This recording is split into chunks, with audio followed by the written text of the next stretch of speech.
learning about it, learning from it.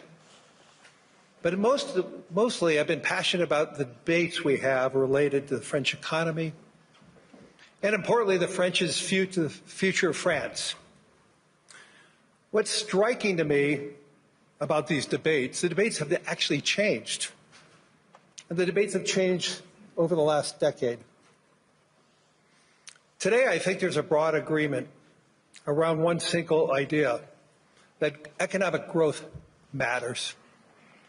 Economic growth, as it broadens, reduces polarization.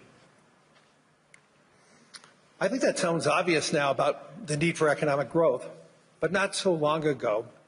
It was still an open question whether competitiveness would truly sit at the center of France's economic vision. I think that question has been answered, and President Emmanuel Macron has been the key man driving that shift and answering that question. In fact, you could make an argument that no French leader has led his country at a more pivotal time since World War II.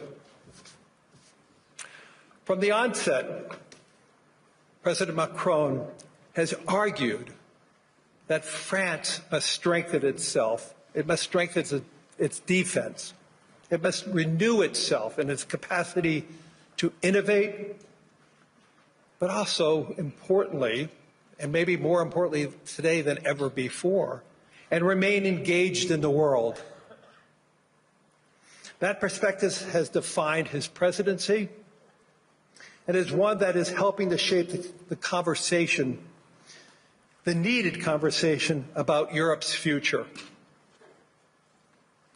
Ladies and gentlemen, please join me in welcoming the President of the French Republic, Emmanuel Macron.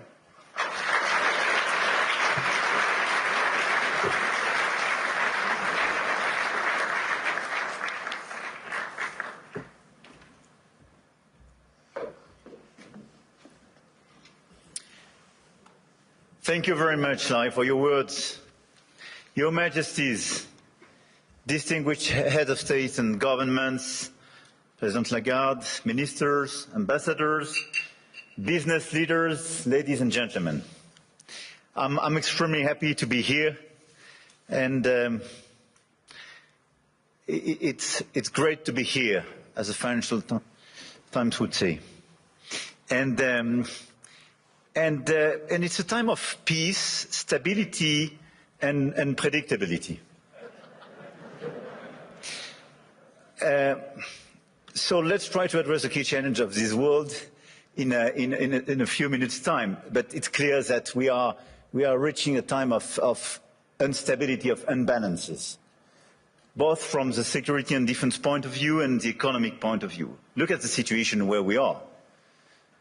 I mean, a shift towards autocracy against democracy, more violence, more than 60 wars in 2024, an absolute record, even if I understood a few of them were fixed.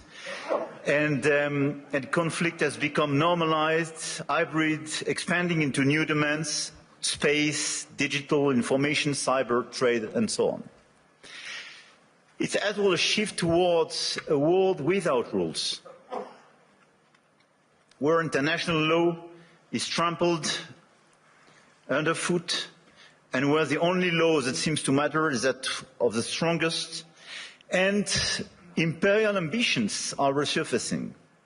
Obviously, the Russian war of aggression against Ukraine, which will enter into its 4th year next month, and conflicts continue in the Middle East and across Africa. This is as well a shift towards a world without effective collective governance, and where multilateralism is weakened by powers that obstruct it or turn away from it, and rules are undermined. And I can multiply the examples of international bodies weakened or left by the key economies. And when we look at the situation, it's clearly a very concerning time, because we are killing the structure where we can fix the situation and the common challenges we have. Without collective governance, cooperation gives way to relentless competition. Competition from the United States of America, through trade agreements that undermine our export interests, demand maximum concessions, and openly aim to weaken and subordinate Europe, combined with an endless accumulation of new tariffs that are fundamentally unacceptable, even more so when they are used as leverage against territorial sovereignty. And competition from China, where massive excess capacities are distortive practices, threaten to overwhelm entire industrial and commercial sectors. Export control has become more dangerous new tools, destabilizing global trade and the international system. And the answer, in order to fix this issue, is more cooperation and building new approaches. And it's clearly building more economic sovereignty and strategic autonomy, especially for the Europeans, which is for me the core answer. In this context, I want to exclude two approaches. The first approach would be to, I would say, to passively accept the law of the strongest, leading to vassalization and bloc politics. I think accepting a sort of new colonial approach doesn't make sense. And all the head of state and government and business leaders, which would be too complacent with such an approach, will take a huge responsibility. The second would be to adopt a purely moral posture, limiting ourselves to commentary. That path would condemn us to marginalization and powerlessness. Faced with the brutalization of the world, France and Europe must defend an effective multilateralism because it serves our interests and those of all who refuse to submit to the rule of force. And for me, the two answers are, on one side, more sovereignty and more autonomy for the Europeans, on the other side, an efficient multilateralism to deliver results through cooperation. Obviously, France and Europe are attached to national sovereignty and independence, to the United Nations and to its charter.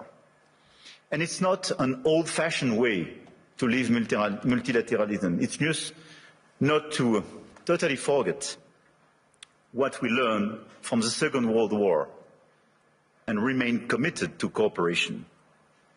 And this is also because of those principles that we have decided to join the mutual exercise in Greenland without threatening anyone, but just supporting an ally and another European country, Denmark.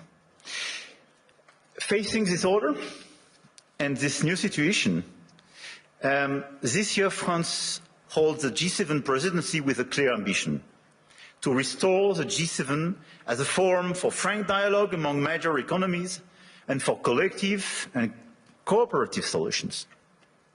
Trade wars, protectionist escalation, races towards overproduction will only produce losers. This is why addressing global economic imbalances is our key priority.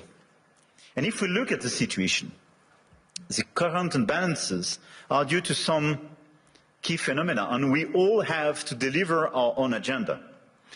This includes American overconsumption, Chinese underconsumption and overinvestment, and European underinvestment and lack of competitiveness. And these imbalances are also reflected in development gaps, by the way, and we can no longer settle for aid that neither delivers sufficient result nor enables countries to escape poverty.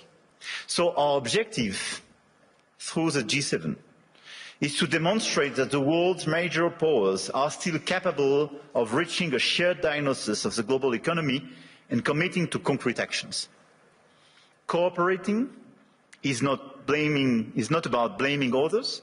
It is about assuming one's share of responsibility and contributing to solutions. So the objective of this G7 will be to build this framework of cooperation in order to fix the roots of these imbalances and restore efficient convergence and cooperation through multilateral frameworks. And the other objective is as well to build bridges and more cooperations with the emerging countries, the BRICS and the G20, because the fragmentation of this world would not make sense. Here, this point is for, I would say, the global agenda and how our G7 agenda. On the other side, we have the European answer. And for me, Europe clearly has to fix its key issues: the lack of growth, the lack of GDP per capita growth, and the three pillars of our strategy in order to deliver more sovereignty, more efficiency and more growth would be based on protection, simplification and investment. Because the diagnosis is well known, European competitiveness still lags behind that of the US, and in the current global order, facing precisely the Chinese approach, we have to react. So first, protection. Protection doesn't mean protectionism. But today's Europeans are too naive. This is the unique market open to everybody without checking level playing field. Nobody can access the Chinese market as people are accessing the European market for sure. But even if you take the US and a lot of other countries, the level of protection does exist for investment and trade. And the Europeans are the only one not to protect their own companies and their own markets when the other countries don't respect level playing field. This is why we have to be much more realistic if we want to protect our chemical industry, our industry, from the automotive sectors to a lot of others, because they are being literally killed by the lack of respect of a normal framework and level playing field. Europe has very strong tools now, and we have to use them when we are not respected and when the rules of the game are not respected, by the way. The anti-coercion mechanism is a powerful instrument, and we should not hesitate to deploy it in today's tough environment. We must also advance the principle of European preference. There is a North American preference in your market. There is no European preference today. We are progressively creating it, and in the latest documents and decisions taken by the decisions, we do have the first examples of that, but this is extremely good. And we are currently aligning closely with Germany to deliver an ambitious and simple framework.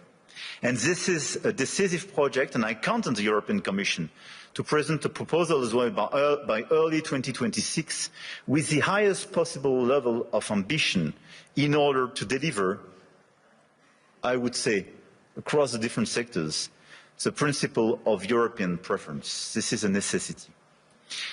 We must act on imports as well regarding this protection issue. And in the context of escalating trade tensions and Asian overcapacities, Europe must strengthen its trade defence instruments, including mirror measures to enforce regulatory standards, and we must improve the quality and added value of foreign direct investments, targeting projects with strong export potential. And this is core for the rebalancing with China. China is welcome, but what we need is more Chinese foreign direct investment in Europe, in some key sectors, to contribute to our growth, to transfer some technologies, and not just to export towards Europe some devices or products which sometimes don't have the same standards or are much more subsidized as the one being produced in Europe. It's not being protectionist, it's just restoring this level playing field and protecting our industry. So from safeguard clauses to mirror clauses to European preferences and incentives for more FDIs, this strategy is absolutely key. And in parallel, protecting our economies will also require a resilient strategy on both imports and exports to de-risk supply chains, particularly for raw materials, rare earths, semiconductors, chips, and to diversify our trade partners. The second pillar of the European economy and the European strategy should be simplification. And when I speak about simplification, we started with CSRD, CSDDD, and we have to do much more on different sectors, and we did it during the past few weeks on automotive, and we have to do it on chemical, digital, AI, banking, and so on.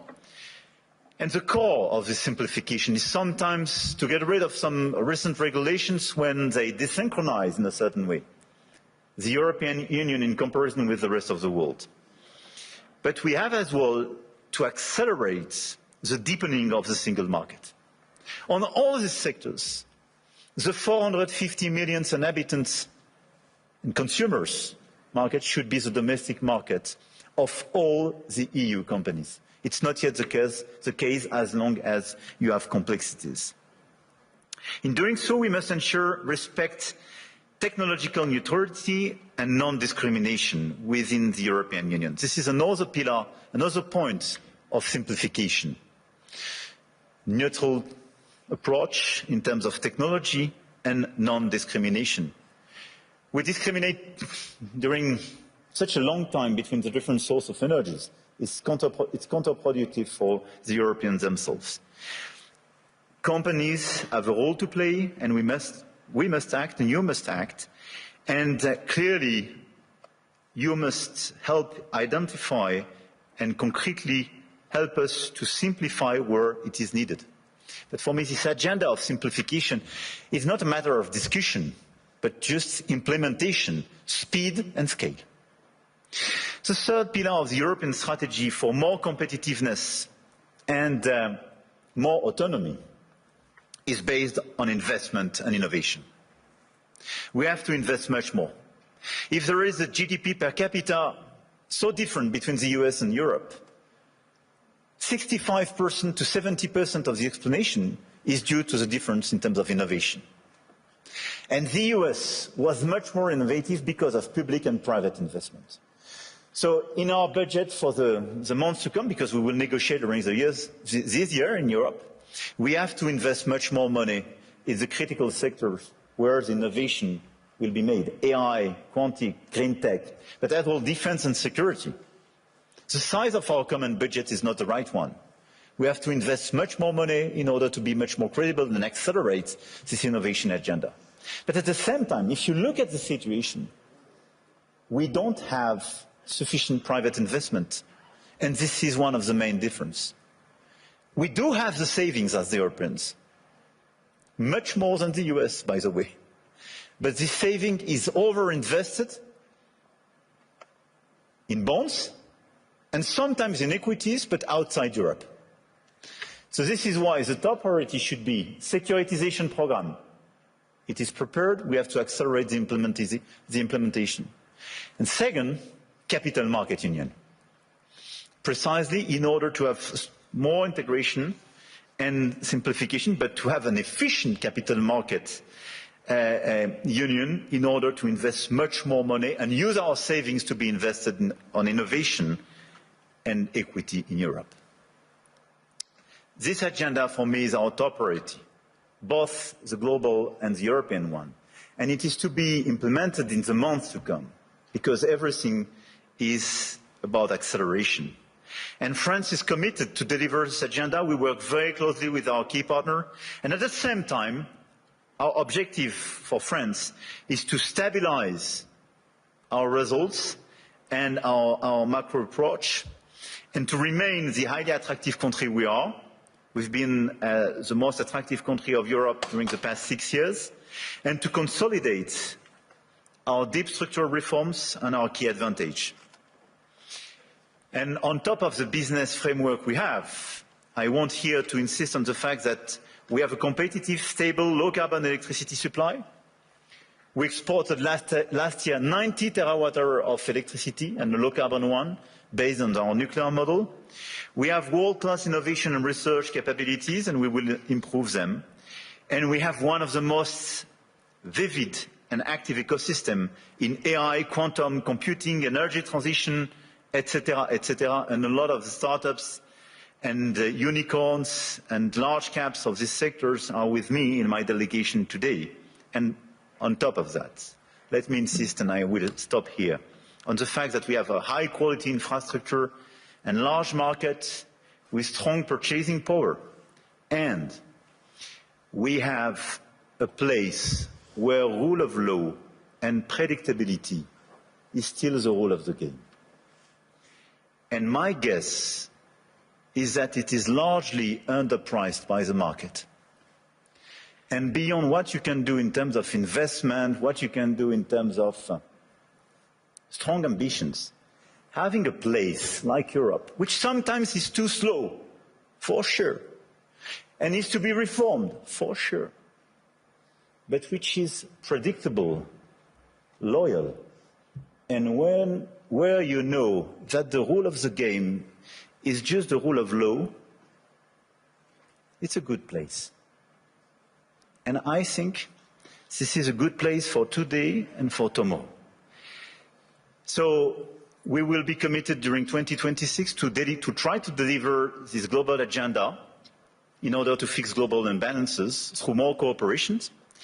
And we will do our best in order to have a stronger Europe, much stronger, and more autonomous, based on the pillars I just mentioned, and based as well, and we can revert in the dialogue, but on more investment and commitments on defense and security, because we have to invest much more and invest much more.